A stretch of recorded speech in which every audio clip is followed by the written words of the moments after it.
Estorcevano denaro con falsi profili social. Arrestati dalla polizia di Genova 4 malviventi residenti nel napoletano. Una delle vittime vive nel Tigullio. In 3 anni ha corrisposto circa 300.000 euro. Nuova sede per l'agenzia di Chiavari dell'INPS. Lasciati gli spazi di via Castagnola, gli uffici hanno riaperto nell'ala ovest al 4º piano del nuovo Palazzo di Giustizia, invariati gli orari al pubblico. Ha lasciato Genova Fratel Biagio Conte, missionario laico palermitano in cammino verso Bruxelles senza soldi e senza cellulare. Al Parlamento europeo chiederà di costruire la vera unione aprendo ai migranti. Radio Aldebaran, emittente radiofonica di Chiavari, scende in piazza Lavagna per festeggiare i suoi 40 anni. Durante la manifestazione Musica e Gusto, radiocronaca in diretta e giochi. Buongiorno a tutti e bentornati al nostro telegiornale. Apriamo parlando di truffe. La Polizia di Stato ha sgominato una banda specializzata in estorsioni consumate attraverso l'adescamento delle vittime su internet. Una di queste vive nel Tigullio. Il commissariato di Chiavari inoltre è al lavoro su segnalazioni di presunte truffe compiute invece in abitazione. I dettagli nel primo servizio. Truffe online e truffe sul portone di casa. Attenzione anche in questi giorni d'estate ai raggiri reali e virtuali.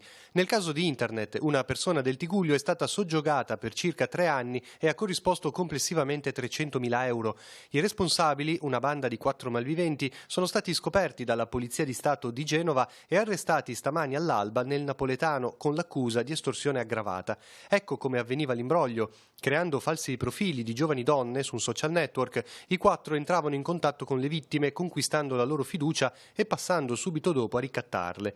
In seguito i truffatori le ricontattavano, fingendo questa volta di appartenere alle forze dell'ordine, inducendole a credere di aver avuto contatti virtuali con minorenni e così li minacciavano di denunciarli se non avessero corrisposto ingenti somme di denaro. 2 le vittime, ad oggi individuate con certezza dalla polizia. Oltre a quella residente nel Tigullio, c'è un commerciante della provincia di Pavia.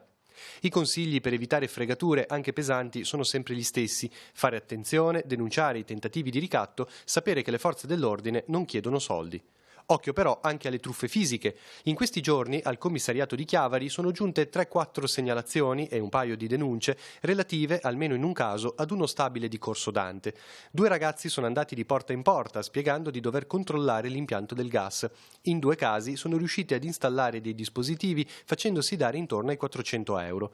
La polizia segue il caso. Si tratta di società che operano al limite, dicono dal commissariato. Le imprese esistono sul serio e di solito si fanno annunciare con cartelli affissi al portone del palazzo.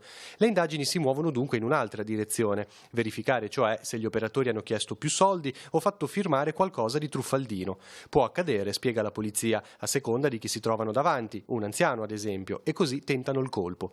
La polizia ricorda che entro 14 giorni un contratto può essere rescisso, di non usare mai i contanti e di chiedere aiuto alle associazioni di categoria.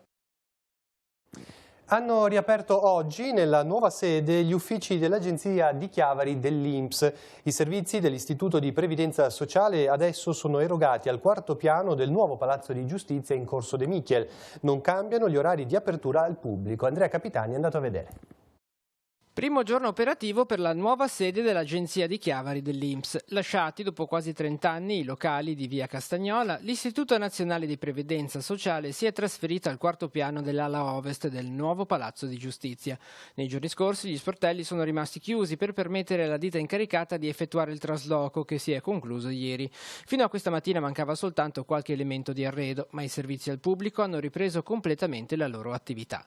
Ad un anno esatto dal trasferimento dell'ufficio delle Agenzia delle Entrate, dunque, un'altra realtà di servizi si è insediata in quello che doveva essere la sede del Tribunale di Chiavari, chiuso a settembre del 2013 per essere accorpato con gli uffici giudiziari di Genova. All'appello ad oggi manca solo la Guardia di Finanza, che prossimamente dovrebbe andare ad occupare il 6º e il 7º e ultimo piano della struttura. Nei prossimi mesi dovrebbero partire i lavori per allestire gli uffici e i locali che saranno riconvertiti in alloggi per i militari in servizio. L'Agenzia delle Entrate occupa invece buona parte dell'ala est, mentre al piano terra Inghilterra sono aperti gli uffici del giudice di pace e lo sportello di prossimità. A completare il quadro dei servizi, gli sportelli del catasto, quelli di Equitalia e la conservatoria dei registri immobiliari. Per quanto riguarda l'operatività degli uffici dell'INPS, a cui si accede attraverso l'ascensore di destra, il cambio di sede non è l'unica novità che interessa l'agenzia di Chiavari. Se i servizi di sportello e gli orari di apertura restano gli stessi, dal lunedì al venerdì dalle 8:30 alle 12:30, il mercoledì e il venerdì però solo su appuntamento, è stato trasferito temporaneamente a Sestri Levante il centro medico legale dell'INPS, oggi ricollocato al terzo piano dell'ospedale di Sestri Levante. Anche in questo caso gli orari di apertura restano invariati, dal lunedì al venerdì dalle 8:30 alle 12:30. Ora spazio all'economia, come di consueto il giovedì. Oggi parliamo dei nuovi obblighi di segnalazione relativi alle operazioni in contante effettuate dai contribuenti. I controlli sull'utilizzo dei contanti sono previsti dalla normativa antiriciclaggio e dal piano di lotta all'evasione fiscale. Le novità nella scheda della settimana.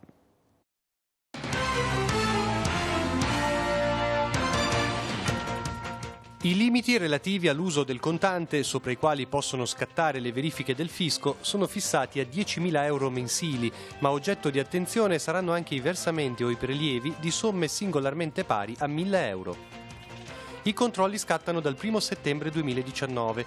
Da questa data le banche, le poste, gli istituti di pagamento e gli istituti di moneta elettronica avranno l'obbligo di inviare telematicamente tutte le informazioni relative alla movimentazione di denaro contante di importi pari o superiori ai 10.000 euro al mese, prelevati o versati in modalità unica o attraverso più operazioni, o quelli di importo pari ad almeno 1.000 euro. Il primo invio sarà effettuato entro il 15 settembre 2019 e riguarderà le operazioni oltre il limite effettuate nei mesi di aprile, maggio, giugno e luglio 2019.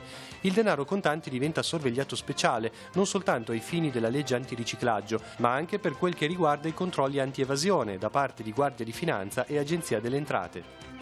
Le comunicazioni dovranno contenere i dati identificativi del segnalante e gli elementi informativi sulle operazioni, sui soggetti, sui rapporti e in particolare la data, l'importo, la causale dell'operazione, la filiale o il punto operativo in cui è stata disposta, il numero del rapporto continuativo movimentato, i dati identificativi del cliente, dell'esecutore e del titolare effettivo. L'UIF, l'unità di informazione finanziaria presso la Banca d'Italia, potrà usare le informazioni ricevute per arricchire le analisi delle segnalazioni di operazioni sospette e per approfondire i fenomeni a rischio di riciclaggio e finanziamento del terrorismo. Questa sera alle 21 si terrà il Consiglio Comunale di Rapallo. All'ordine del giorno 4 pratiche relative alla nomina dei componenti nelle commissioni consigliari permanenti, nel Comitato di Amministrazione dell'Accademia Culturale Rapallese, nel Comitato di Gestione delle strutture dell'Antico Castello, Auditorium delle Clarisse e Sala Primi. Infine sarà discussa una mozione del Movimento 5 Stelle relativa al Plastic Free Challenge sulle disposizioni per contrastare l'aumento dei rifiuti di plastica in mare. La seduta sarà trasmessa in diretta su Telepace 2 al canale 85. Andiamo sul sito della Radio Vaticana che riporta questa notizia. È morto infatti Vincent Lambert, Santa Sede sconfitta per l'umanità, questo il titolo. L'uomo è morto questa mattina alle 8:24.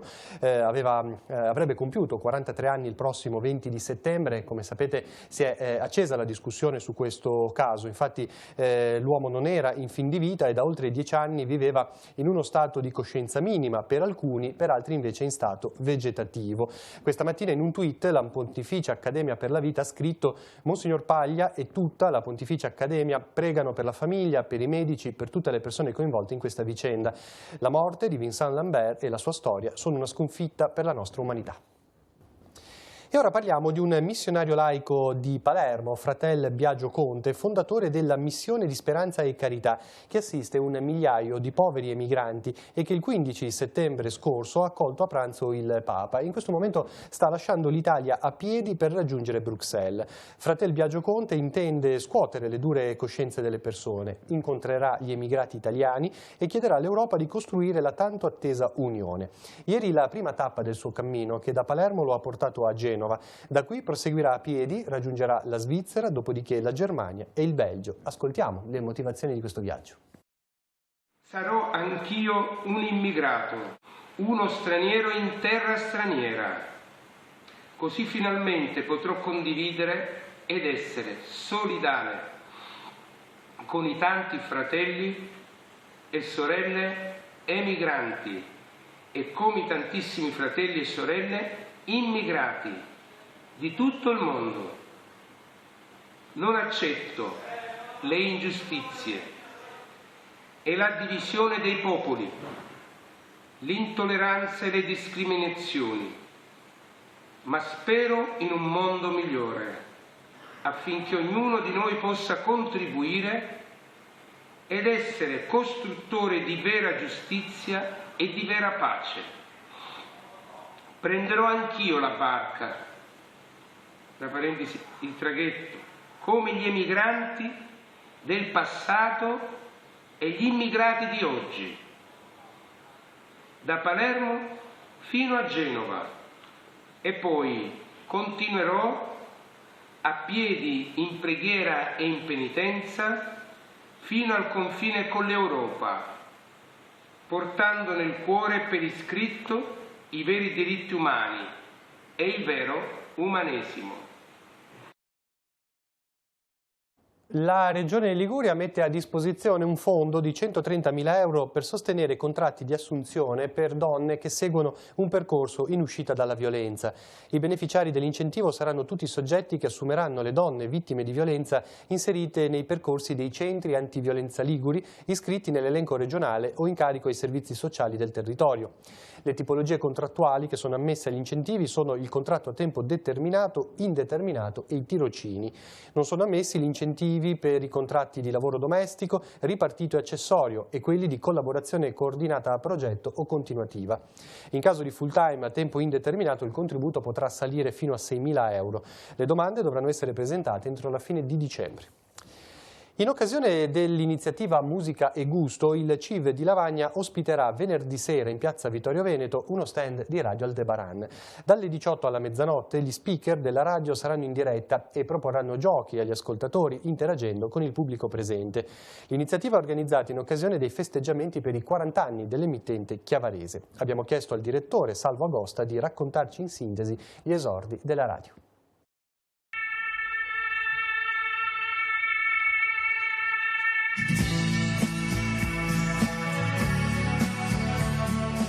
Il 1978 è un anno destinato ad entrare nella storia della piccola comunità dei frati cappuccini di Chiavari e di un territorio molto più esteso, quello che dall'anno successivo sarà raggiunto dal segnale radiofonico di una nuova emittente cattolica privata.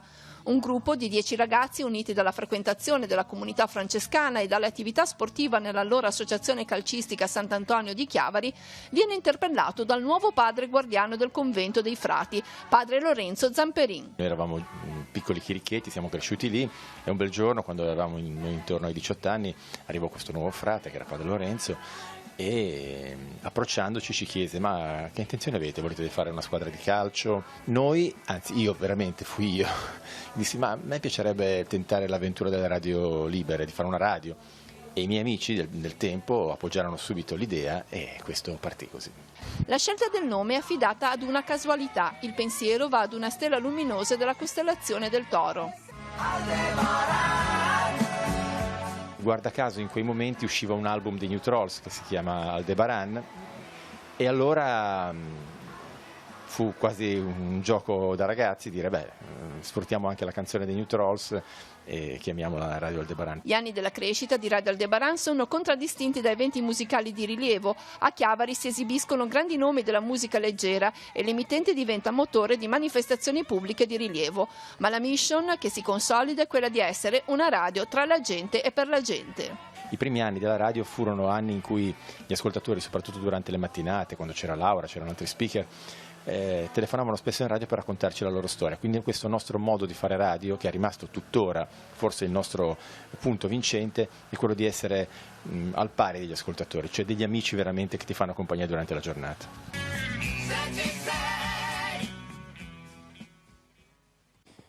Il coro Voci d'Alpe di Santa Margherita Ligure si è esibito ieri sera nella chiesa di Sant'Anna a Rapallo. Il concerto ha avuto una duplice finalità: raccogliere fondi per il completamento delle opere parrocchiali, al tempo stesso ricordare i 50 anni dell'ensemble musicale. Il coro Voci d'Alpe, nato a Santa Margherita Ligure, è costituito da cantori di tutto il comprensorio. Un componente del gruppo, Marcello, della parrocchia di Sant'Anna, ha favorito l'esibizione nella comunità rappallese. Diversi i brani proposti nel corso dell'esecuzione, durata circa un'ora, state vedendo le immagini. Una curiosità: il testo del brano d'apertura, Preludio, è stato scritto da Paolo Donadoni, sindaco di Santa Margherita Ligure, e musicato da Francesco Milita. L'esibizione è stata molto apprezzata dal pubblico presente, tra cui alcuni simpatizzanti del Corpo degli Alpini. Il concerto è stato ripreso integralmente da Telepace e sarà trasmesso domenica 21 luglio alle 21:10 su Telepace 1 al canale 15. Lo ricorderemo nelle prossime edizioni dei nostri telegiornali.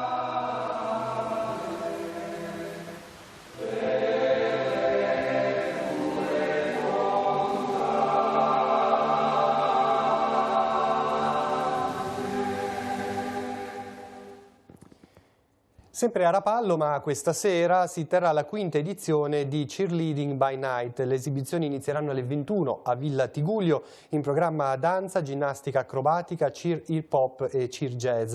L'iniziativa è adatta alle famiglie. Il cheerleading è uno sport di squadra, una combinazione tra ginnastica artistica, ritmica, acrobatica e ballo. Ora la rassegna stampa, poi ci ritroviamo con gli altri aggiornamenti.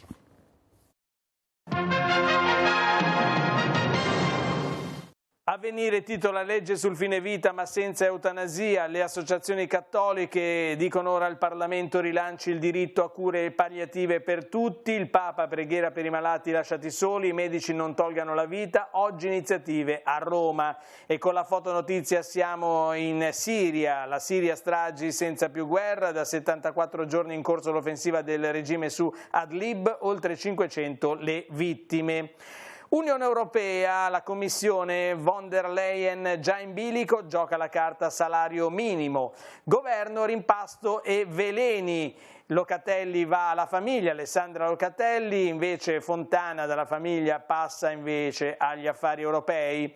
E poi c'è un audio imbarazzante pubblicato su internet che imbarazza la Lega. Salvini, io querelo, l'inviato Savoin sembra trattare fondi da Mosca, al vertice sui migranti smentito l'impiego di navi militari. Ancora sulla prima pagina dell'Avvenire, ecco i fondi per 600 chiese danneggiate, la ricostruzione in centro Italia dopo l'ondata di terremoti. E poi maltempo, nubifragi e incendi, paura e molti danni. Il secolo XIX, rapporti Lega-Russia, nuovo caso, la rabbia di Salvini, querelo tutti. L'audio è finito sul sito BuzzFeed, parla di finanziamenti al Carroccio in un colloquio con un oligarca sanzionato dall'Unione Europea. La registrazione riporta la voce di Savoini, che è il plenipotenziario del partito della Lega appunto a Mosca. Il tavolo delle regole, Forza Italia ora si misura sulla sfida delle primarie e Giovanni Toti punta al modello Stati Uniti. Taglio IRPEF e cuneo fiscale, il piano dei 5 Stelle per archiviare la flat tax e la retroscena che appunto ci racconta Ilario Lombardo. Sempre dalla prima pagina del secolo XIX, stop ai trasporti eccezionali, allarme per i porti liguri. E ancora salvataggio della Carige, adesso si tratta su un'operazione da 900 milioni verso la ricapitalizzazione della banca. Camogli, tradizione ed economia, l'antica tonnara ritorna a vivere nelle reti pesce per 2 tonnellate. E ancora dal nostro territorio, Portofino e Cinque Terre, Bufera Parchi, doppio scontro con la regione, ma vediamo appunto per l'ente Portofino, Girani, Sartori e Baudino via, il parco rimane senza vertice, l'addio del direttore Girani si aggiunge alla sostituzione obbligata del vicepresidente e della presidente della comunità, per ora retta dal consigliere anziano Bozzo. E ancora dal secolo XIX, nel Levante, 2 anziani bagnanti stroncati da malore più o meno alla stessa ora ma in 2 località diverse, doppia tragedia in mare a Moneglia e Santa Margherita, nulla da fare per Ambrogia Casati, 78enne di Milano, e Pietro Giusberti, 85 anni di Novara, clienti degli stabilimenti in cui hanno perso la vita. Questa settimana il Cittadino dedica la prima pagina al 6° anniversario della visita del Papa a Lampedusa. Nell'omelia della messa celebrata in San Pietro, il Santo Padre ha sottolineato che i migranti sono soprattutto persone umane, oggi simbolo di tutti gli scartati. Nel taglio basso della prima pagina il tempo estivo, periodo particolarmente dedicato alle feste patronali nelle parrocchie della diocesi, tradizioni di fede che coinvolgono un gran numero di fedeli. All'interno, Santuario del Boschetto di Camogli, chiuso l'anno giubilare con le celebrazioni alla presenza del cardinale Tarcisio Bertone. Tra le notizie di carattere civile segnaliamo l'impegno da parte del Comune a sostenere le nuove attività commerciali nel quartiere di San Pier d'Arena e la presentazione della nuova Casa della Salute che sorgerà in Valpolcevera nell'ex Istituto Trucco. Altre news sempre aggiornate sul nostro sito www.ilcittadino.ge.it.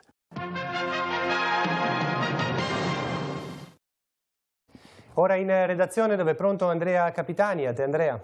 Grazie Maurizio, buongiorno a tutti. La cronaca, perché c'è stato un frontale tra due auto questa mattina in via Trino a Cicagna sulla strada per Verzi. L'incidente si è verificato poco dopo le 10:40. Alla guida dei due veicoli, andati completamente distrutti dopo l'impatto, un uomo e una donna che fortunatamente se la sono cavata solo con qualche graffio. Una volta soccorsi sono stati trasportati solo per precauzione in codice giallo al pronto soccorso dell'ospedale di Lavagna. Entrambi indossavano la cintura di sicurezza e gli airbag delle auto hanno evitato conseguenze peggiori. Sul posto i soccorsi sono stati portati dai medici del 118 Tigullio Soccorso e dai volontari della Croce Rossa di Cicagna. È tutta te la linea. Grazie, concludiamo con una notizia di pesca. Seconda prova del sociale di pesca al colpo Muggini, disputata alla foce del Fiumentella a Chiavari. Una manifestazione agonistica organizzata dalla FIMA e che si è rivelata molto tecnica e complicata dal vento. Primo posto assoluto nel settore A è andato a Marcello Conviti, secondo posto per Mattia Badaracco che ha battuto il pluricampione Alessio Alessiani. Nel settore B invece la vittoria è andata a Rinaldo Superchi. In classifica generale, dopo 2 prove a punteggio pieno, in vetta c'è Luca Padovani e nelle posizioni retrostanti prosegue la battaglia per conquistare un gradino del podio. Campionato dunque ancora molto aperto, anche se adesso gli atleti della FIMA dovranno concentrarsi sul regionale feeder e sui provinciali colpo e feeder si svolgeranno tutti a Giacopiane nelle prossime domeniche. Era l'ultima notizia del telegiornale, ci ritroviamo questa sera alle 19:15. Grazie per l'attenzione e buon proseguimento di giornata.